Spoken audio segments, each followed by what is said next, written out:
Hello, everyone. Welcome back to Crypto My Money Show. My name is Martin, and I am joined by Joel. We are really excited to present to you this episode today, where we're going to let our imaginations run wild on stablecoins. I'm pretty excited about it. I think this is well, the topic specifically of stablecoins I found really interesting, and I'm really excited to just dive deep into it. But yeah, like you mentioned today, we're mostly just gonna let it be a kind of like a free flow type of episode where we're just gonna be talking back and forth and discussing some potential use cases that for of stable coins, some that are already happening, some that are in the process, and some that, hey, they may sound wild, but they could be possible down the road. Yeah, absolutely. People that don't understand digital assets say that Bitcoin is magic internet money, but I think you would knock their socks off with what stablecoins can do. Exactly. It's pretty crazy to think about it. And just to summarize for any of you that may have not watched the prior episodes, stablecoin is essentially another form of, well, it's money that is generally pegged by either fiat currency, other crypto assets, uh, commodities such as gold or silver, or are just being is being kept stable by an algorithm. So the purpose of stable coins is to solve the problem that Bitcoin and a lot of other cryptocurrencies have, which is that they're very volatile. By pegging a stable coin to fiat currency like the US dollar, one stable coin backed by US dollar will always equal one US dollar, and it will always be backed by one US dollar. So the reason for that is that if you will always know and have trust that if you want to exit out of stablecoins, that you will get $1 for every stablecoin. Yeah, absolutely. So, for the purposes of this episode, we're going to focus a little more on stablecoins that are pegged to the US dollar. I think that gives us a really good point of reference, but you're absolutely right. They can be pegged to any currency or commodity. Just happens to be that the most popular stablecoins are pegged to the dollar, whether it be one to one or in the case of DAI, it's algorithmically, as you mentioned.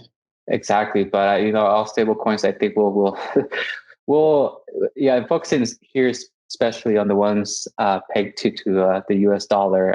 They do have a lot of use cases that are just really, I find them really interesting. The one that I'm the most excited about is lending, banking. Banking is an industry that is very old, and if you look back in history and study the industry, you're probably going to see that it's very status quo in many ways. You And would this know. is You worked for a bank. That's right, I did. I worked for a big bank at the time. It was probably like the second largest bank in terms of its market cap in the whole country. So yeah, I gotta say it's definitely a very different world.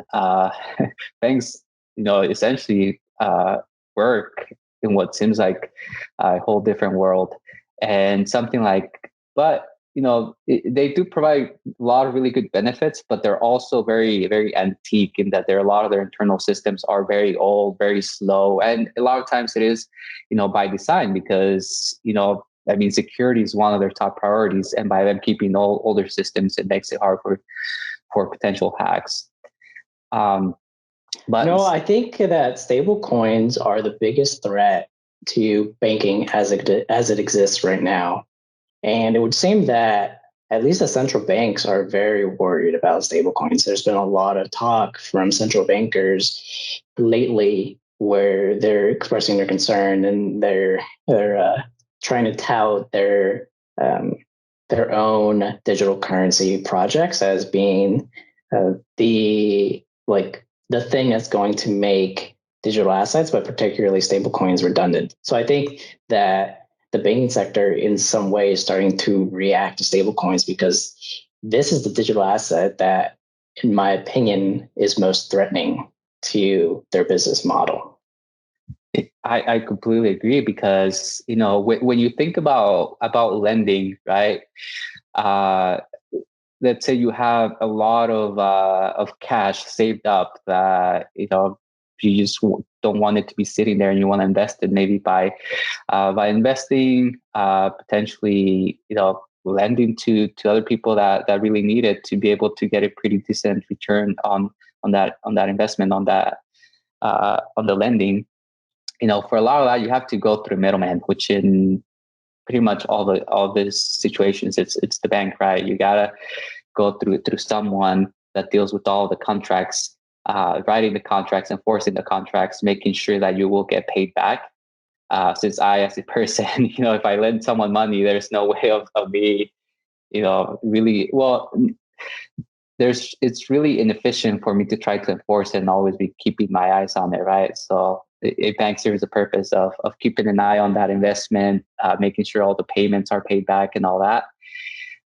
But with stablecoins, though, I do see a future where just a normal, regular person will be able to directly lend money to anyone that may be asking for money, and it would be very easy to feel comfortable in lending that money, because you would be able to collateralize also that loan with an asset that would live on the blockchain. And so essentially by you lending money, something like stablecoin that also lives on the blockchain, and then taking collateral, something else that lives on a blockchain like an NFT that could be very valuable, right? Which is saying like, hey, I'm letting you borrow, let's say it's $1,000, and you're promising to pay me back, in 2-3 months, and you're promising to pay me back $4,000. And if you don't pay me back, then I'll take this NFT as that you placed as collateral. If you don't pay me back, now if that's the case, something like this would be a contract that would live as a smart contract on a blockchain like Ethereum.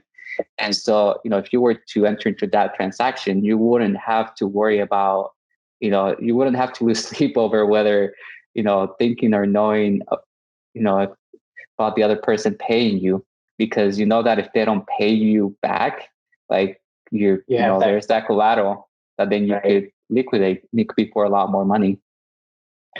Yeah. So these apps, I'm thinking of Celsius and BlockFi examples that are sort of at the boundary of traditional finance and this new digital asset finance, have, for the most part, eliminated the traditional loaning application process. So now it's really as simple as if you want to borrow $10,000 in stablecoin, you put in $20,000 of assets, you use that as collateral, and you're not going to get the runaround. You're not going to get all sorts of questions of why you needed that money. You put in the assets as collateral and you're good to go. Yes, that's the other thing as well, right? Like not a whole lot of questions, that paperwork too. Like when you go to a bank and apply for a loan, all that paperwork. Right. I recall you explaining to me this the underwriting process and how a lot of it is subjective. And this democratizes the process because you're no longer asking those questions. You don't have humans with their biases deciding who gets a loan, who doesn't. It's very clear cut. With this, the mechanism is depending on the numbers. If you have X amount of collateral, you can borrow X amount of money on that collateral. Exactly. Yeah, I think. Well, and I think like with anything else that pretty much depends on humans making the decision, right? There's always going to be bias, but by taking it to the blockchain, I do feel like a lot of bias. You can get rid of a lot of bias. You're right, and the decisions can be more data driven, more logical, more more into the reason why you're lending the money, just to make a decent return. Yeah. So check this out. I've been following a couple of projects. One of them is Meld, and it's it's like a decentralized finance banking project that is going to offer negative interest rate loans. So at a very high level, what they're attempting to do is you put in X amount of collateral. So in this case, let's say you want $5,000, you want to borrow $5,000, so you put in $10,000. You will get that $5,000 loan. They're going to lock up your collateral until you pay back the loan, but that collateral will be used in yield farming and other activities that yield cash flow. And that cash flow that would be paid to you as interest or staking rewards will then be used to pay back your loan. Wow. That sounds pretty sweet. Yeah. So essentially what you're saying is you're asking for money, right? And the collateral that you're placing on that money that you're borrowing, like it's earning you money that will offset the interest that you would otherwise pay. Wow. Yeah. So the collateral is still working on your behalf and is helping you pay down your loan. Wow, interesting. And this, I do think that, and I probably the reason why is because it's on the blockchain, right? Like it's a contract that will execute and that you know for a fact, right? It's like it gets rid of that uncertainty that the contracts that are not on the blockchain that are nowadays contracts where you always know that there's an uncertainty that you may not get it because they may be like, no, although it's although I sign my name or this and that, I'm not going to do it. Which sure you could take its core, but that could cost you even more. Yeah. So these loans and these things that we're talking about, they're now possible because of smart contracts. They're not necessarily novel and completely novel. That is, I think there are similarities in the existing system, but the existing system has a lot of loops and hurdles and it's slow. So with these negative interest rate loans, I think of real estate. You can buy a house with $10,000 down, you get a loan for the other 80% that house is valued, and you start paying that mortgage, but you can rent out the house, and through the rent of the house you're paying down that mortgage. And then fast forward 2 or 3 years, when the value of that house goes up, you can do a cash out refinance, and that you can turn that original $10,000 into more money, and the tenant that you have in that property is helping you pay down your mortgage. So in essence, you have your asset working for you. So that's basically what's happening here with this loan, but you don't need real estate to do it. It's simply based off of stablecoins and digital assets. So it makes it a lot easier. The barrier of entry is significantly lower. Yeah, exactly. And one of the and with stablecoins as well, right? Like you're also, since it's on the blockchain, it's completely decentralized. There's no entity that controls it. Like it's working 24/7. So like you don't have to depend on the banking hours. You can do it whenever whenever is the most convenient for you and whenever you really need it. Really. Yeah. And speaking of banking hours, the mechanisms used for settling and moving money around are 50 years old. That's why it's super slow. That's why ACH takes 1 to 3 business days. With stable coins, essentially what you're doing is taking a dollar and interfacing it with this new technology that is blockchain technology. So it can move a lot faster, and these networks are up 24/7, 365. So they start to enable things like being able to send money to friends or e-commerce. And the cool thing with e-commerce is that at this moment it's still a little bit slow for a transaction to go through. It might take 10 minutes or whatever, but once it does, there's finality where the merchant knows that when that transaction has X number of confirmations on the blockchain, that those funds are theirs, and there won't be any avenues for fraud for you as the customer to take that money back. So it facilitates a quicker movement of money through the economy. And it leaves a trace as well, right? It's on the blockchain. Right. Everything is being recorded, full accountability.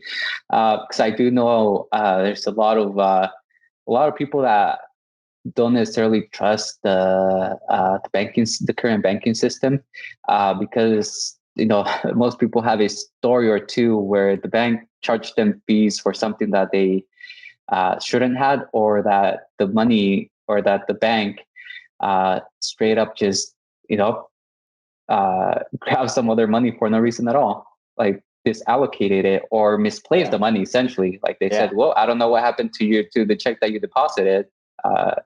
There's no way to find out. But something like that will not happen on the with something like stablecoin or anything that's on the blockchain. Right. And because stablecoins are not dependent on these legacy systems used to move money around, you can pay your employees every single day. Yes. And not only that, but if your employees powerful.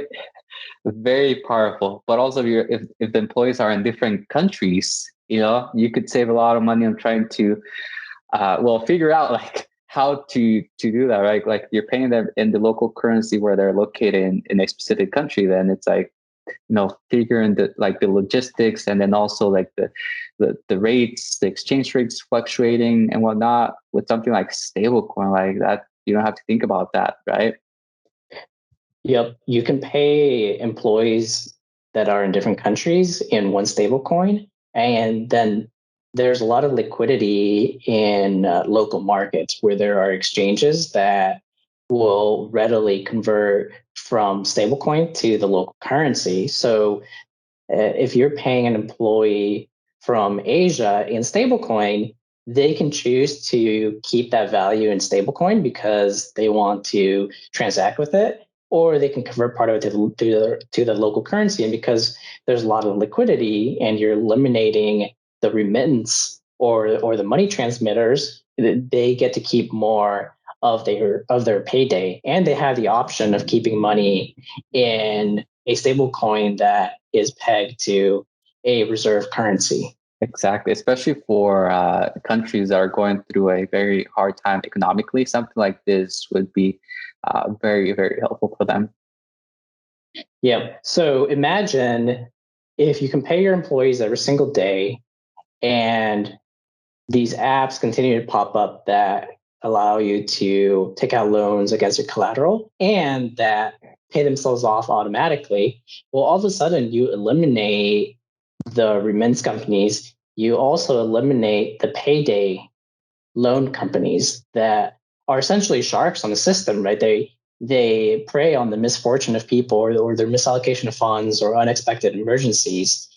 And something like this will give people more liquidity because you're paying them every single day. I think it's easier for people to manage their finances if they're getting income every single day, as opposed to getting a windfall once or twice a month.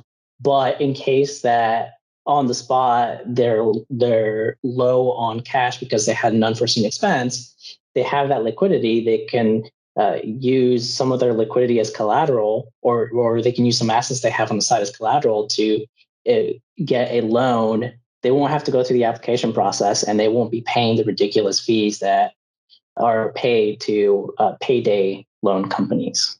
Exactly. Or like you mentioned, right? If they do need to borrow money, then they could put in as collateral like future pay from their paychecks.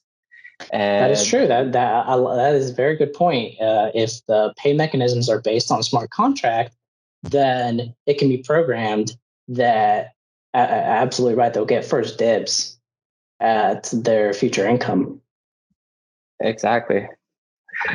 Since it's a smart contract, it would self-execute, and the money would go directly to a different wallet account. So it's pretty crazy to think about all these potentials, and the huge benefits that not only would it give, especially the very low income individuals, but also how more efficient it could make the system. We saw it with mobile banking, right? Before, back in the day before that, a person had to go to a bank, to a branch, line up in a line, wait for their turn, and it could easily take like half an hour to an hour of your day, if not more. And then when mobile banking came around, then it just made it so much easier. Now you didn't have to go to an actual physical bank branch, and you could do it on your phone. It would probably take you minutes, if not seconds. But however, there's a lot of inefficiencies, a lot of things that are slowing, that slow that down. Like if you want to transfer money in real time, it is possible with some banks. With others, it's still not very, very possible or feasible. And then, waiting for transactions to like settle as well, waiting days. Yeah. That's, to me, that sounds very, very inefficient, but stablecoin shows the promise of solving that. Yeah. I think that these smart contract networks like Ethereum and Cardano are taking the core level components of what makes banking and opening it, making it open source, allowing anybody to build on top of it. Because now you could have a bank in cyberspace that is not a real institution, that is based strictly off of smart contracts. Exactly. Essentially, a law firm on the on the blockchain, on the cloud. It's a weird line, because it's like banking and law. We talked about this last time, where smart contracts will make a lot of civil courts obsolete, because you're preventing people from doing things they shouldn't be doing, like breaking their contracts before they even do it. Like if it's not possible to break a contract, then there will be no instance in which you will end up in court. Exactly. Because, well, like there would be no way of stopping the contract, right? Like once you set the contract, it will execute no matter what. Once the code executes, there will be no way to undo that. Right. And because of smart contracts, you can also have things like escrow, and you no longer need a centralized authority to handle that for you. So another area where there's a lot of opportunity as well is when a person is buying a house, right? You always have to go through an escrow company. And really the reason for that is just to make sure that the funds get transferred once the deal is done, just to make sure that the buyer actually pays the seller all the money that is due, before the seller signs everything over to the new buyer.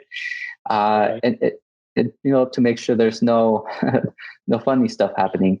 But with a smart contract, though, like, you could program it to where it says something like, okay, the inspection passed, like, check that off the box, like automatically pay the inspector of an escrow account that was, up on the cloud, on the blockchain, and was set on the smart contract.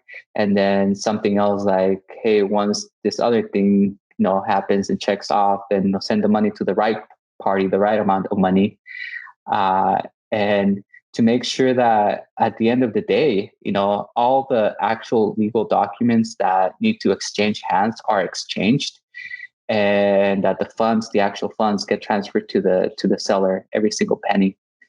But really what this would do is also make it a lot cheaper. I, recently purchased a house not too long ago, and the cost of just going through the title company was in the thousands, which I was very, very surprised. Yep.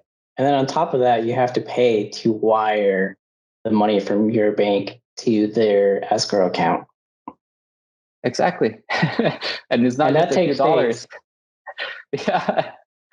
No, so I went through that process as well last year, and I was scheduled to close. I think it was on a Tuesday, but Monday was a holiday, something funky like that, and I didn't get the final amount that I owed as the down payment and fees and all that until like Friday, and it takes at least one business day for the wire to go through. So I was stressing out, calling my bank and trying to figure out how do I do a wire transfer for once, because I had never done a wire transfer. But then, what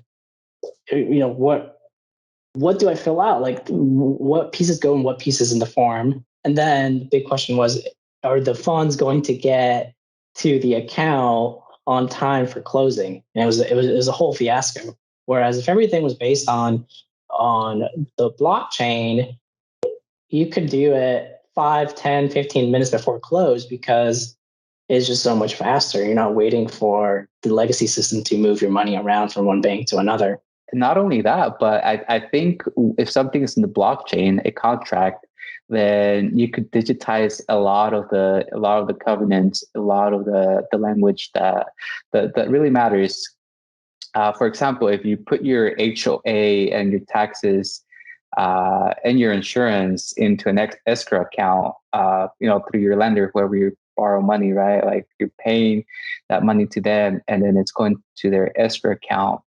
Well, if this is on an escrow, let's say escrow that's on the blockchain, maybe instead of doing that through your bank, you can do that through this escrow account that's on the blockchain. And like you mentioned before, have all those funds actually making you money while they're in that escrow account. Because if you're paying that money to a lender for them to keep it in their escrow account to then disperse, at the end of the year, whenever they have to make that payment, like it's just going to be sitting there, right? They're not, well, they're probably investing it, but they're keeping the return for themselves. Right. But for you, you're not, you're not making any money because as soon as you give it to the escrow account of the bank, it's assumed that, well, it's gone.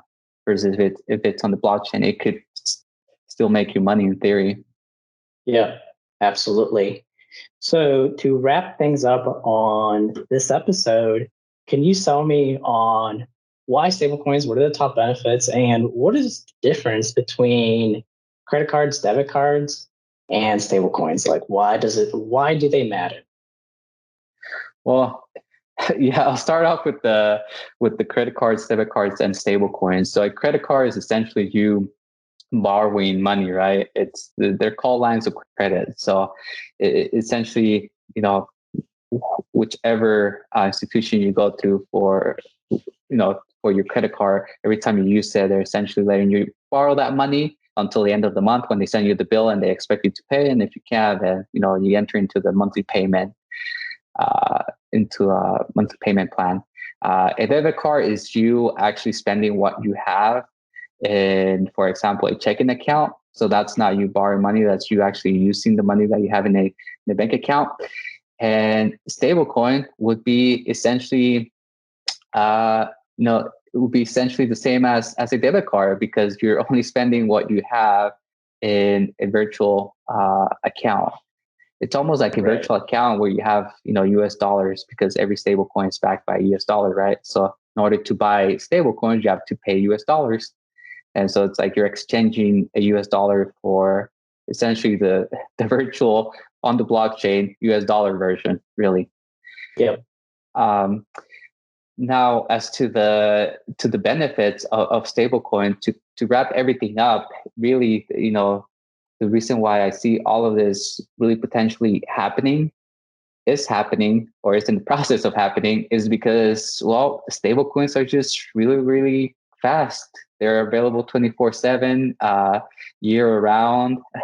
Whenever you want to move a stablecoin to the other side of the world, if it has internet and and the person has a wallet, then you can move it in a matter of seconds, any day of the week, at any hour.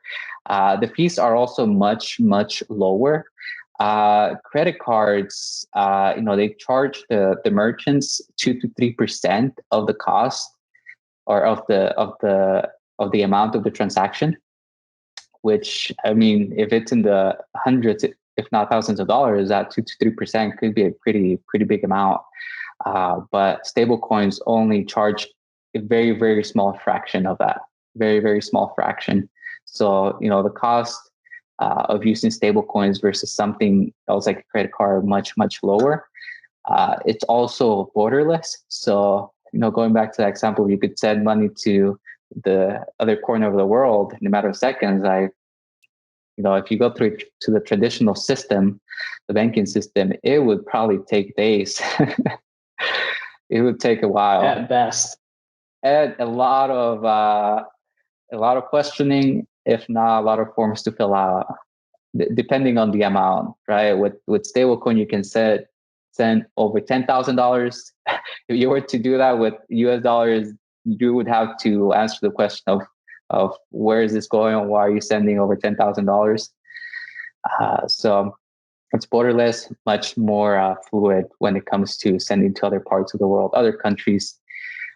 It's very transparent. It's on the blockchain, so everything that happens gets recorded. You're able to trace every single stable coin and every single fraction of a stable coin because it's public information. It's on the blockchain. No single entity controls it.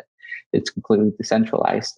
And really, one of the most exciting benefits is it's programmable. You can program it to via smart contracts to self-execute based on any set of given directions. And once you do it, it cannot be undone. So that's those are 5 benefits of why stablecoin is it's here to stay, in my opinion, and it's gonna. I highly agree. And like you mentioned, really shake up the especially. It's going to shake up a lot of industries, but the one that I foresee shaking up the most is going to be banking. Oh, absolutely. We're already seeing it happen. Definitely, for sure. Well, and with that, we'll wrap it up, and be sure to subscribe if you haven't subscribed. Click like, and please leave any comments with feedback or any specific topics that you'd like us to talk about next. Yep, absolutely. Thanks everyone for watching, and we'll be back soon.